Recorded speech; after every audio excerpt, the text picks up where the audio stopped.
Okay. So I'm going to go over this. I am recording this so that anyone that's absent can watch it, since this was the harder question. Not that anyone's absent in your class period, but other class periods there were. So, but what made this harder was that yesterday all of our problems were in vertex form. A vertex was visible. This one is in what form? Standard, kind of, but it's in the wrong order. So the first thing I would do is rearrange it.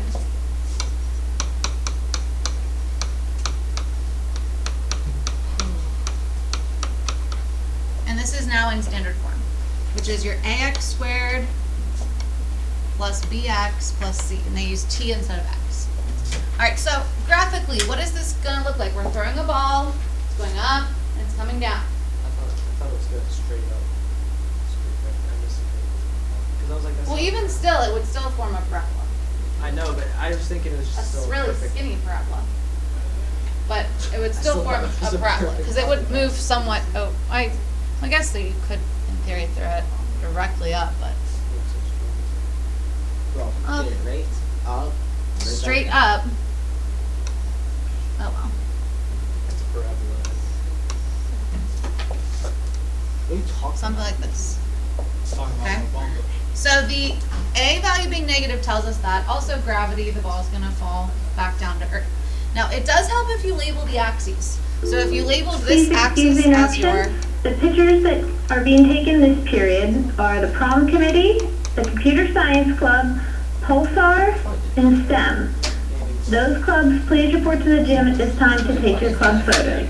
Also, this is a reminder that there is a concert band rehearsal after school today. Thank you.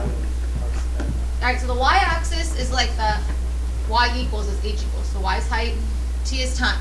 So they ask us, at what time does the ball reach its maximum height, and what is the maximum height? What is that also known as?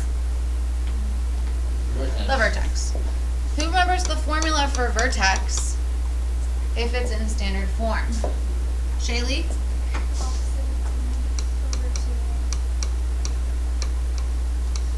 Okay, we're going to use that today in our lesson.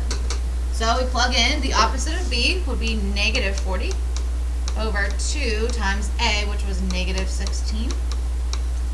And we'll get negative 40 over negative 32. And then we'll divide those, and we get 1.25. How do I find the other value?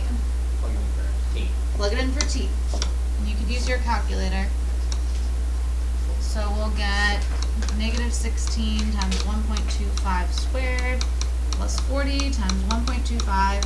And I happen to remember the answer because I've done this 3 times today, and that's 25. Alright, now remember what I said yesterday.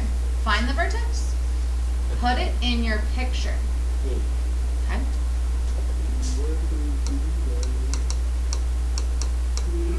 Okay. Also, I told you always to draw in your axis of symmetry. Because that's going to help you. Now, the vertex actually answers the 2 questions that were in the problem. And then remember, I added one, which I know some of you may not have written down because it was tight. Or no, not your class. My other class was tight at the end of the period. But at what time does the ball reach its maximum height? At time 1.25 seconds. It will reach a max height of 25 feet.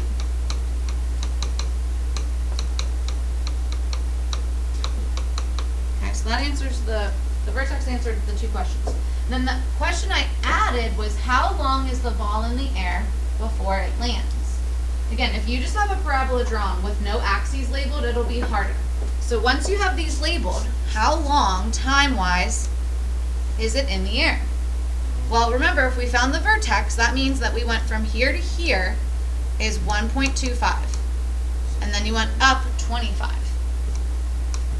So, how long? 2.5 seconds. Because this would be 1.25 and 1.25. Add those together, we get 2.50 seconds. So it was in the air for 2.5 seconds. So just find the vertex and then make sure you label actually along the axes to show what numbers go where. Okay. All right.